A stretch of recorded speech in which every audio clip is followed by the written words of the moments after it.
Trigger warning. Death and Friends is not a podcast for the light of heart.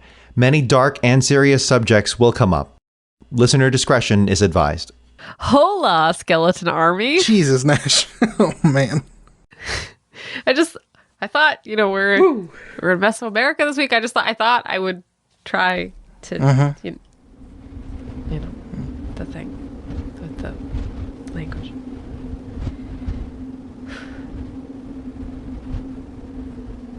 Okay. Anyway. So this week's episode is dense. Just bear with us. We try to keep these episodes short, and we enjoy being a small part of your week. Where you might learn something, but more importantly, you might laugh. Granted, it is at misery and dark times in our history, but it's fine. We're fine. Yeah, we're fine. It's fine. We're fine. Yeah. Fine. We're fine. Yeah. Fine. Woo. So, why the extra long intro and disclaimer? Well, we're going to be generalizing some things, messing up some pronunciation, and all the kinds of easy pathways to get into the topic, because we're trying to make this as easy as possible. This is something I definitely struggled with. Well, because you wrote the episode. Yeah, and because, I'm Mexican. Oh. Are you really? I had no idea.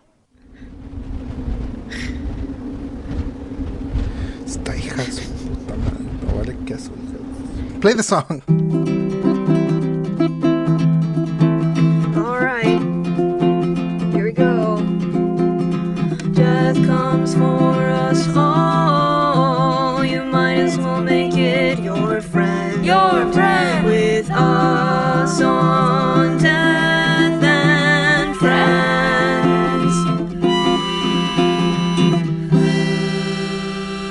Bienvenidos, ejército de esqueletos. It's spooky time. This is Death and Friends, and I'm local Mexican sweetbread angel. And this here walking pillar of cultural guilt is Nash. That sounds about right. That's right. Now shut up, colonizer. I'm Irish and Italian. So you're 2 scoops of vanilla? Okay. This week, we're in Mesoamerica. Specifically, we're chilling with the people that are widely known as the Aztecs. Yes, indeed. And before we really get into it, we are not talking about ancient aliens this episode. ¿Por qué? Porque of racism. It's pretty shitty and insulting that just because certain people were separated from what is known as the Western world, that they couldn't achieve amazing feats of engineering and culture. Yeah, the Nahua people did not need aliens for help, nor did they need the white man to be civilized. Granted, some of their traditions were on the, I'm going to go with not bueno side. But then again, as we have already started to cover, Western culture wasn't all that fucking great either. Plus, who the fuck said aliens were so smart? Yeah, wait, what? I'm just saying, maybe aliens could be stupid. You really went for it. So we're going to generalize this group of tribes, but what we know as the Aztecs started out with multiple tribes that shared similar beliefs and language, specifically the Nahua. The term Aztec comes from the Nahuatl term, people from Aztlan. Aztlan refers to the motherland where all these tribes share origin. When people refer to the Aztecs, they're probably talking about the most dominant tribe, known as the Mexica.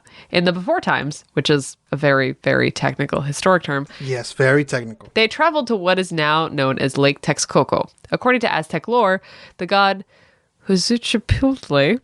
Huitzilopochtli? That's what you went for? Huitzilopochtli? Huitzilopochtli. Huitzilopochtli. Chipotle. Hey, I'm struggling with it, and it's my people, so it's okay.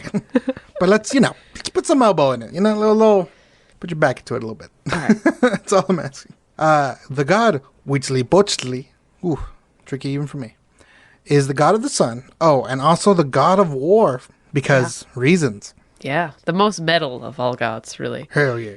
Anyway, he told the Mexica people to travel south from their original home to get to the promised land. Yes. As the story goes, multiple tribes had already traveled to central Mexico.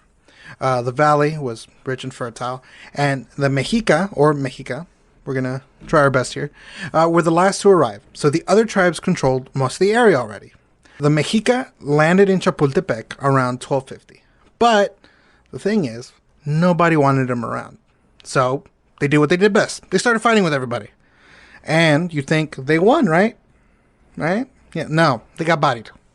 It wasn't until the leader of Culhuacan let them settle in a harsh environment that, luckily for them, they eventually tamed. After that bit of nonsense, you'd think they'd live a very chill existence. You'd think that, Nash. But when you have a deity that has absolutely no chill, None Just- chill. much wow, it's hard to stay peaceful for long.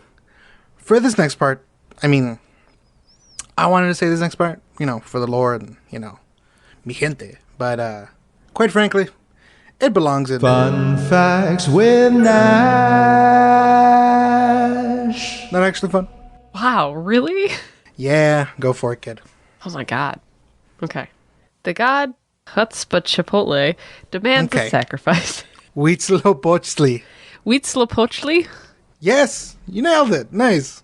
The god Huitzilopochtli Yeah. demands sacrifice. The Mexica sent an emissary to Culhuacan to ask for the hand of the young daughter of the Lord of Culhuacan. Classic marriage for peace royalty situation. And they lived happily ever after. No, not at all. See, the thing about Huitzilopochtli Yeah.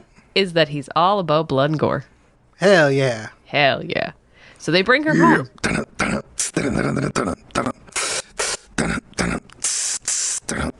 CVS bangers. Is it always the bangers, no matter the genre? Yeah. Nice. So they bring her home. They invite the dad of the bride to a big feast to celebrate, Big Daddy, the king, the lord of the land they're currently living on. And as they're partying, a sort of show begins. And to his horror, the Lord of Culhuacan sees a priest performing a dance, wearing the flayed skin of his daughter. Holy shit. Yeah. Oof. Tough fucking look, my guys. Big Daddy over there was just like, it's the smiling that bothers me the most. How do you think they recognized her? Like, okay, be honest. Like, would you recognize my skin without my skeleton? Like, if somebody else was wearing me? The fuck, dude? Seriously? I'm just saying. Well, if I'm gonna be honest, That's how I sound, okay? yeah, probably. Because, as determined in an episode about Victorian England, you look fantastic with your skin on the floor. I mean, that's just for, like, beauty reasons. Like, that's how I keep it all taut. I didn't want to have said that. It's fine. We're fine. That's how you keep it tight, baby. This No. show is ruining my brain. It's ruining all of our brains. Yes, okay. The Mexica, as they are preparing the bride for her wedding, they take her to an altar, this shitty stone slab. They stab her in the chest with an obsidian blade. They rip her heart out, and it's still beating. Then they flay her to honor their gods. The Lord, he's a little mad. He's like, okay, he's pissed. Yes. Like anybody probably would be. He declares war. He drives the Mexican people out of their land, and as they flee, they find a marshland in the middle of a lake, where they eventually find an eagle with a serpent atop a cactus. According to their myths, this is the promised land. And that is the image that is on the Mexican flag. Why? Because fuck you, that's why. Hell yeah. The Mexica people go from being nomads, exiled from their homeland, to rulers of the largest hegemony of power. Hegemony? Hegemony. Hegemony. Chipotle. Imagine if you said Aristotle like you say Chipotle. Aristotle. Aristotle. I like it, actually. They're kind of big deals. They're the biggest deals in central Mexico, and they do all of this within 100 years. All because they were good at... Hang on, let me check my notes here. War. Shocking, given how things started. Oh, also, hang on. Science. The Mexica were crazy good at civil engineering. They create a gigantic city and expand rapidly by conquering the lands around them and incorporating those lands into their empire. As they expand, they turn their island city into a metropolis by connecting causeways to the mainland to get supplies and water. Speaking of water, in the Americas, there weren't large animals or beasts of burden, really. So it was all human power, baby. Yeah. We need a large and complicated, yet effective way to provide infrastructure to this metropolis in the middle of a lake. What shall we do? Hey, here's a bunch of people that need work or else they'll be yeeted off a pyramid. Throw those people at the problem. Yay! But as the city grows, they need more and more fresh water. Porque Mexico is muy caliente. Caliente. So in one of the biggest 1-2 combos of science and brute force, they conquer the Tepanec people. And in today's metaphor, Metaphor of the day. the Tepanec are the shitty rich jocks who control the fresh water supply, while the Mexica are the nerds who are very good at Legos. Well, I mean, and also killing. After a 100-day mission, the Tepanec are defeated and are forced to create an aqueduct system on top of the valley that leads directly into Tenochtitlan. The surrounding tribes look at this shit and decide it's in their best interest to just make an alliance instead of waiting for the Aztecs to get a new problem to solve, and boom. Now, did we skip a lot of history and information? Sure did. Do not worry about it. And as Nash just said, boom! It's the Aztec Empire, and they are on top of the world. Yeah, don't worry about it. Quick fun fact. Fun facts with Whoa, so you just get 2 of these? Yeah. It's cool. Finish the jingle. Nash. Gracias. Dios mío. All right. The Aztecs are insanely clean and sanitary. The main palace gets running water via the very slavely built aqueduct system. This system allows for the watering of the botanical gardens, reservoirs of water for the people, and even a fancy bathroom for the ruler. The city is kept meticulously clean. They also invent detergent, using roots and plants, and use the water system to clean their clothing. Okay. Really, they're more akin to modern standards of grooming. You got shit on if you smelled bad. And, the usual. Straight up roasted in the Aztec group chat. They had oils in their body post-bathing to stay smelling clean and looking good. Also, they'd burn incense to make their house smell nice. Also, they're healers. They kind of know how to tend wounds, and they recognize that a clean wound would heal better. Also, chicle is a gummy sap that they would chew on to maintain clean breath. Chicle, by the way, is the Nahuatl term for that gum, is now a Spanish word for chicle, which is gum. Honestly, there's so much amazing stuff they did. We can't cover it all. It's a pretty far cry from the idea of savages that the colonizers painted. Compare that with the Europeans who were, at the time, dealing with the plague, which was caused and exacerbated by lack of hygiene. Aztecs just have their shit together, unlike me. I got a fun fact about keeping shit together. Fun facts with Angel. What the fuck? The Aztecs would collect feces from public toilets and use them as fertilizers for farming. Pretty cool, right? With these aqueducts at the disposal, they used them to create these floating mini islands known as chinapas, where they made artificial land that they could farm on their canals. Hold on. Now, Let's chill with the fun facts. Look, I'm excited, first of all, and these are my people, so how dare you? Yeah, but you're taking my bet. Oh, am I taking your bet? Yeah. You already had 2 fun facts, and there's a lot of info to go through, and these are just small little things that are cool, but not super I get that, key. but you literally took my jingle. First of all, you've had 2 separate jingles, and it's not worth doing a whole section, like I said again, about how they manage expansion, but I thought it was no, neat. this It's a is fun bold. fact. Fun facts with Nash. Angel. Look, you write most of the episodes, so sorry for some of the... No, don't be like that. We're doing this? Are we fucking doing it?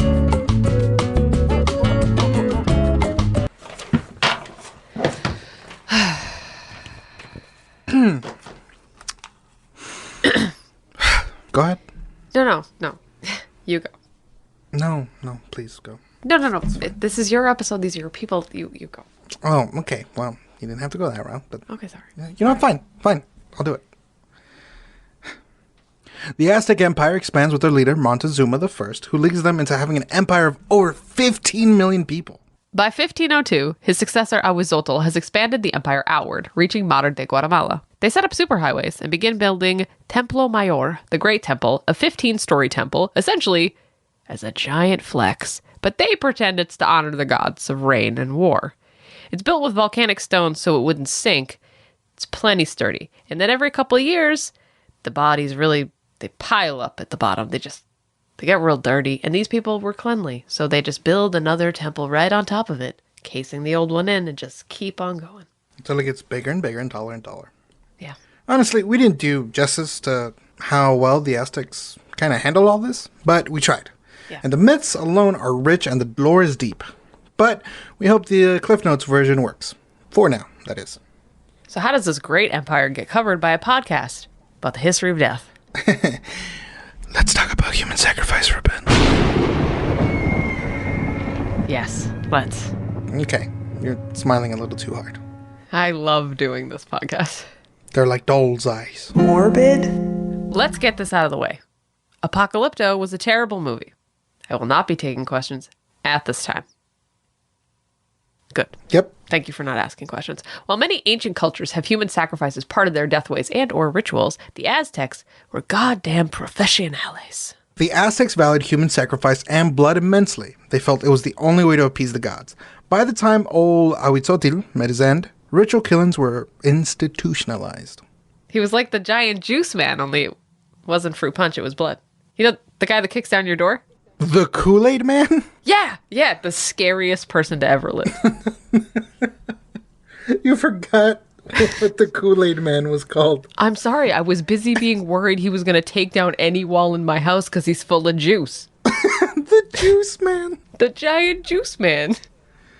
Oy. Well, Nash, if we're going to go with that metaphor, it would in fact be an understatement. Human sacrifice was the key to Aztec culture. So they constantly started wars just to get prisoners to sacrifice, because not a ton of people volunteering for that job posting. Yeah. There's a recurring theme in most old civilizations about the taking of people and making them slaves for not fun things. Bummer. Most sacrifices were based on the myths of creation on Earth and the elements and required killing up to 20,000 victims at one point. More on that later, but they did it every day. Every day! And they sacrificed jaguars, dogs, birds, and many other animals to appease each god depending on the myth. But how do you convince the sun to rise back up every day? Bacon and eggs. No, blood. Oh. Yeah, so they used to think that when the sun went down, it was it, and you'd have to appease it. So bloodletting was a normal everyday thing for the Aztecs. Prick on the finger, small cut here and there. Pero... Dog? No, pero as in butt. Dog butt. Nice. Gracias. Pero what the gods really wanted was that red gold, baby. That liquid elixir that makes the girls whisper. That wheelin' dealin', kiss stealin', limousine rider, woo, jet flying. Are you... Son of a gun. Are you watching wrestling again while we're recording? No. Nope. Sorry. Okay. The Aztecs wanted blood. And just like we talked about before, they sacrificed daily. In 1485, they reached the crazy, ridiculous number of 20,000 people in just a few days. But how, you ask? Well, if you're an Aztec priest, after a while you get good at it, which leads us to... Black Death, polio, spontaneous combustion. Dying comes and after death comes decomposition. It may seem sad and also gross, but here you are and here's your host. Not an actual doctor, but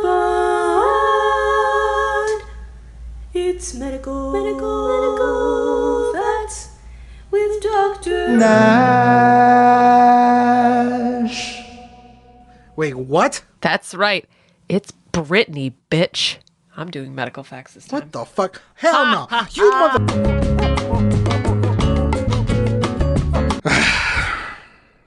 Okay, go for it. Thank you. Sacrifices were creative theater that varied widely depending on the god that they were appeasing. It was not based in sex or status, because you were most likely a slave or a prisoner of war, but on how much you looked like the god, be it physical traits or just like a vibe. Vibin'.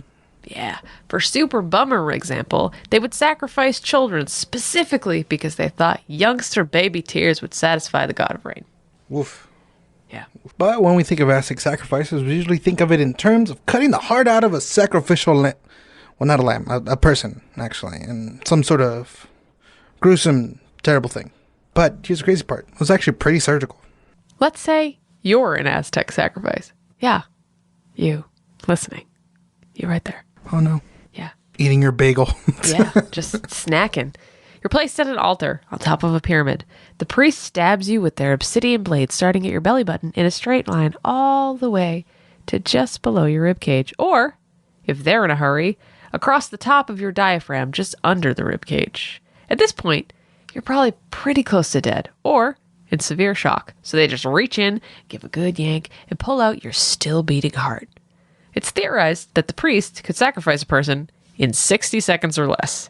After that, they decapitate you, and your skull is used to decorate the base of the pyramid. Then they throw you down the pyramid steps to be dismembered and regaled as a trophy, or flayed, and your resulting skin dress is used in ceremonial dances. In fact, if you're a warrior who brought the victims from conquest to be sacrificed, you were gifted a femur for your home as decorations. This was done every day in front of thousands of people in a fever worshipping and loving their gods, grateful that the sun would rise again. Praise be. By the way, when you're thinking like, oh, how are these people reacting? Are they like forced to be there? No. Think crazy like faith healer levels of people losing their shit per body and head that gets rolled down the steps as people in a line get sacrificed. Also, there's a chance you got to see your own heart in front of you for a few seconds until you were decapitated. Probably. Gross. The Aztec Empire went like this for many a century until the arrival of Hernán Cortés in 1519 in Yucatan. The empire ultimately falls victim to colonialism and being taken advantage of in multiple ways, some due to their own inability to see forward in the future, and some to Hernán Cortés being a douchebag. And nowadays, probably the only things most people know about the Aztecs are that the Aztecs are the modern-day Mexican ancestors, they did a lot of human sacrifices, and they died because of disease brought by the conquistadors. Solely because history just has a real fucking hard-on for white guys.